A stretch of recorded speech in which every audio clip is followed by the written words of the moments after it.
People, this is JD. First things first, you all probably have been asking yourself, who is this JD and why, how come? Well, actuality, for me to become president, is actually, I have three very, very tough things to do. And everything after I get elected president will be easy compared to the first three things I have to do. Now you might say, what am I talking about? Well, the truth of the matter is, there are three things that must be done before I even become president. To let you know, the three things are: one, people who do not vote. You people who say, it doesn't matter, my vote don't matter, I don't count. Well, believe it or not, your vote counts more than you ever realize. Whether you cast it or whether you don't, it counts. It is counted. It is counted by the political parties. They count on you not voting. They count on you being free as a non-voter. Let me explain how it works to you.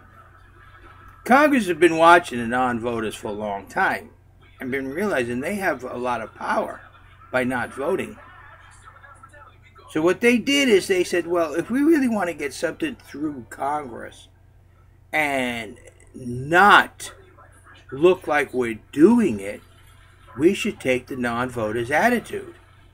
So what they did is they wrote a bill that unless they vote it down, they will get their pay raise annually, every single year. They actually physically got to vote it. They got to vote no, or they're getting their pay raise. How many times you heard a congressman or senator said, I disagree with their pay raise, so I abstain from it? Sounds like a good guy. Actually, no, he's a crook that's robbing your back pocket of everything he can get out of it. Because by him not voting, he just voted to get his pay raise. And that's what you non-voters do. Whoever wins the election, you voted them in. Each and every one of them. And they count on that. Because they know if you, the non-voters, vote against them, they would greatly lose by a very large margin. So you, the non-voters, I have to convince that this time your vote will count. It will count very much so. How many of you believe that the election is rigged anyway? That they already selected the president? Well, if the non-voters alone, just the non-voters, all voted for me, the number of votes I would have recorded would be so large that they can't rig it. They can't hide it. He would double almost anything either candidate could get, because they would split up the voters. And I would have the majority of the people in this nation who don't vote voting for me. So that's the first thing. I got to convince you, the people who have given up, who think it's impossible to fix this country. Those of you who say your vote don't count. Because it does, more than you realize. Even by not voting, your vote is counted on.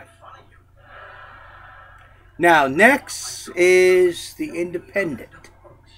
These are the people who don't belong to a political party who researches their candidates. Well, I got to get them to look at me, see what I'm about, and then get them to vote for me.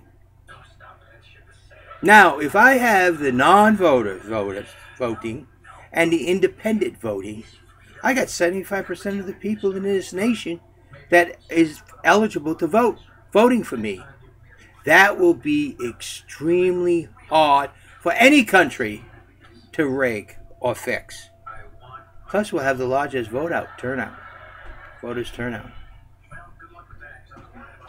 Together, we combine, and we will follow the nation. Now, next is I got to convince both the voters and the non-voters that I can do the job. I spent an hour, a little bit over an hour, talking with a professor at the school I go to. And at the beginning, he was dead against me. He says, "You have no political experience." And we started talking. And he was throwing up situations, and I was throwing back things. Back and forth, back and forth. Time we left, I convinced him that I'm the man he needs in Washington. I mean, he still has some hesitation because I am not a congressman. I'm not a senator. I'm a leader. You guys got to understand something about great leaders. It's too tight. Those like Nixon, who says, "You will do what I say because I say it." Or those like George Washington, who sit back and watch, and then comes up with a way of doing things that makes everybody want to do it. I'm the type of leader that makes people want to follow. And the things we have to fix, politicians are going to have to want to do it. And I believe that you, the people, and me together, can fix this nation. I do have the leadership skills. Is that the reason why when I was a chief, go to meetings for my commander, I was the only listed there? Most of the time there were admirals and captains, but yet my word was listened to very closely. You know, these are very high-ranking people in the military who listened to what I had to say. I was just a chief.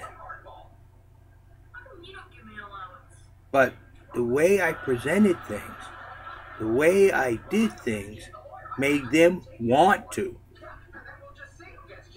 go in the same direction.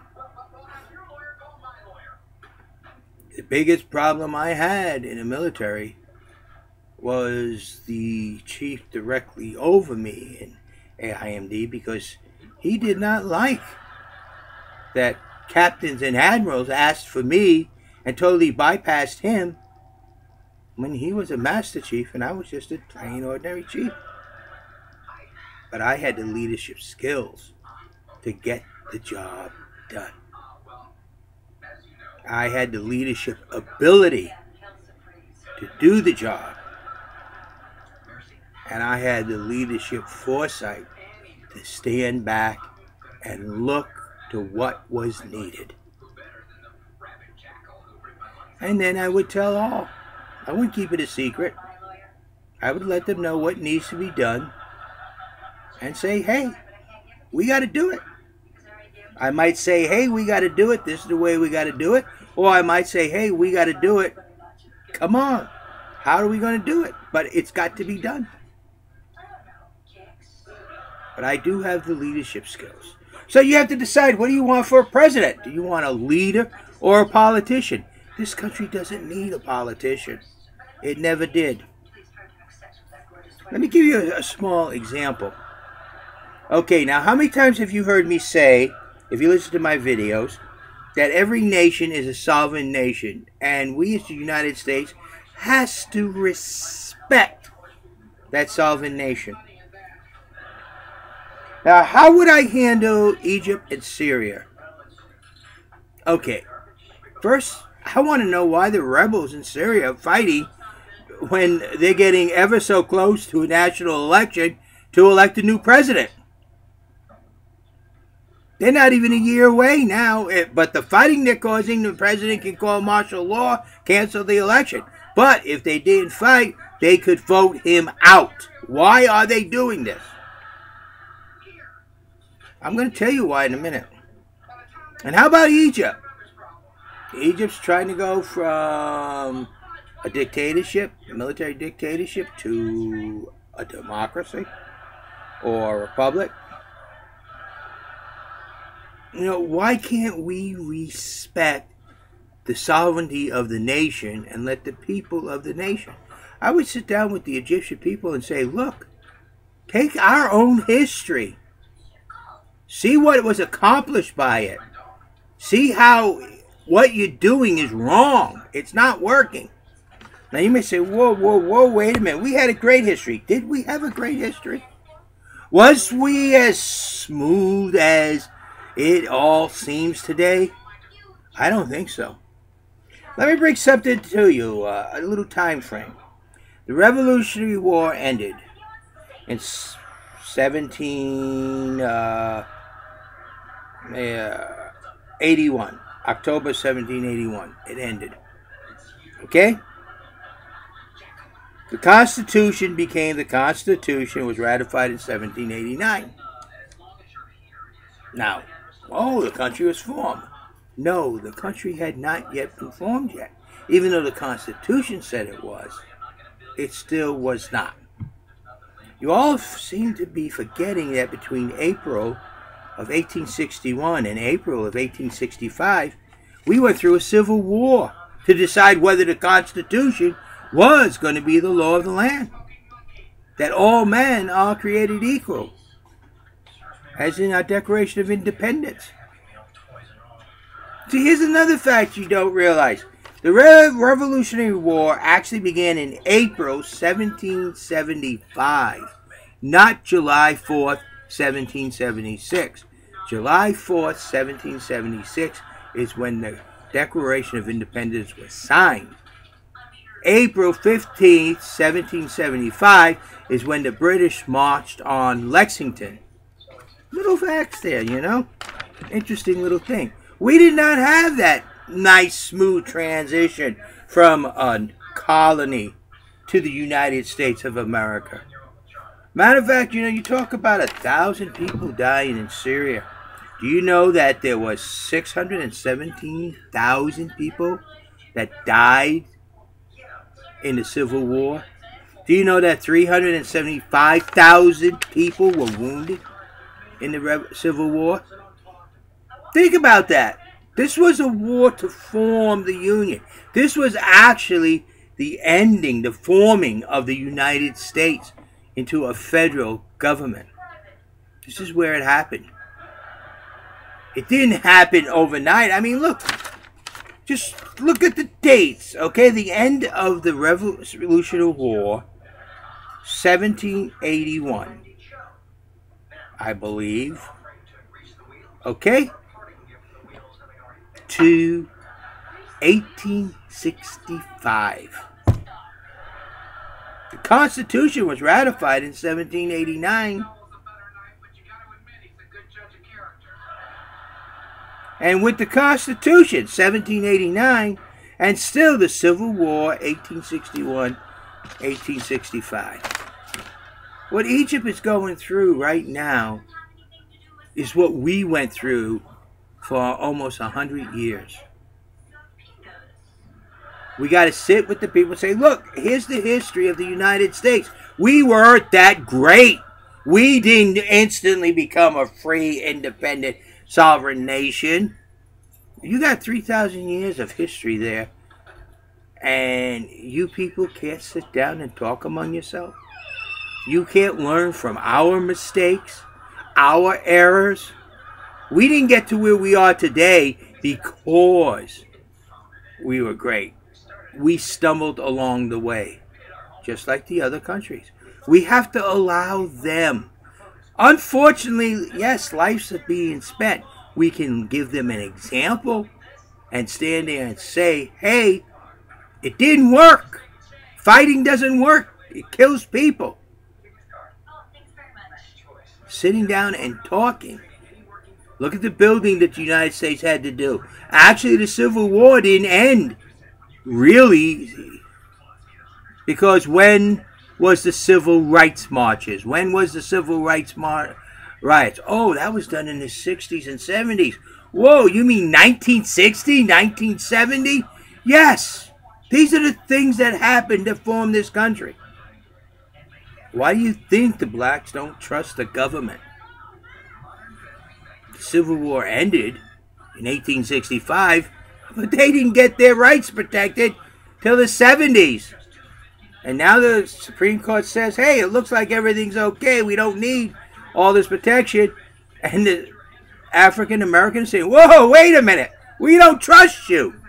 Remember the American Indians? So what do we need is we need a leader, not a politician. I got to convince you that I am that leader. I got to convince you that I can lead this nation. You don't want a politician. You don't need someone from Congress. We already know they cannot do their job. So why make them president? So those are the three things I got to convince you all of. First, I got to convince the people who don't vote that how important their vote really, really is. And they need to get out there and vote, each and every one of you, whether you vote for me or not. But your vote is very, very important. You're independent people who do the research to research me and see what I have to offer and be there to vote for me. And then together, with me as your leader, leading, we can fix this nation. But I got to convince you people that I am the leader. The person who can do the job. That's the three things I have, the most difficult things I have to do during the time that I will be president. Those three things are the most difficult. If I can accomplish those three things, everything else will be done. But you all have to research me, see what I'm about, listen to me, ask me questions if you wish. I will try to answer them. And then get signatures to put my name on the ballot for the federal election of 2016. And together we can and we will save our nation. But I got to convince you people who don't vote that your vote is needed real badly. Your vote is very important. And I got to convince you people who are independent voters. And then I got to turn around and convince you all that I'm a leader, that I can lead you, that I do have that ability. And look at what I got against me. I have a very poor case of dyslexia, which makes my spelling and writing notorious. I can guarantee you I am probably the world's worst speller. But that's what writers are for. And when I construct a sentence, forget commas. I do a run-on sentence that could be a paragraph and a half. And I will apologize to you all for that. But then, like I said, that's what writers are for. That's why we have professional writers. Even spell check can't get all my words. So bottom line, people, truthfully, you're looking at a man who can lead this nation in the right direction. And together we as a people can fix our government, fix our Congress, and do the job that's needed so that in 4 or 8 years when I'm gone, you the people have this country and the government in the palm of your hands, not Congress. We got to stop Congress from becoming institutionalized. Because remember what I said. In an institution, People exist only for the institution. If our government becomes institutionalized, which it is getting close to now, it will no longer be a government of the people, by the people, for the people. It will be the people exist for the government. And that we don't need. What's the difference between an institutionalized republic or a dictatorship? In both senses, the people exist only for the government. And think a little bit about our history before you say jump into Syria and jump into Egypt. Maybe we should stand there and show them, tell them, look at our own history. Look what we went through. Do you want to do the same thing? Kill your people, each other, brothers to brother, father to son, son to father, like we did? Or do you want to sit down and get all your people together and discuss what's wrong? We already know what happens when you do it gun to gun, because we did it. Look at our history. It shows you what gun to gun gets. But if you want, you can use us as an example and sit down and talk among yourself and see how you can work out the problems within your nation. It's your country. It's your people. It's your nation. You need to solve the problems, not the rest of the world. And that's what I mean by respecting the sovereignty of another nation. And that I will do above all else. We will respect the sovereignty of every nation, including North Korea. If they wish to be the way they are, and those people seem to want to be that way, there are a few who dislike it, but the majority of the people want that style of life, then let them have it. They are North Korea. And we need to respect the sovereignty of each and every nation in the world. Okay? This is JD. Now, I have to convince you all of the 3 things that are needed to make me president. 1, the non-voters. You've got to understand, your vote is more important to this day than it has ever been. The independent voters, why you should vote for me. The non-voters, why you should vote for me. And do I have, convince you all, do I have the leadership skills to lead this nation? Which that I do have. I have demonstrated that many times over. You all have a nice day. This is JD. Start asking yourself those 3 questions. That's what I must do. Thank you. With that, I will say, remember, ask not what you can do of this country. Ask not what the country can do for you. Ask what you can do for the country. But let us never forget, the government is to serve the people, not the people to serve the government. And the government shall serve no others. Thank you.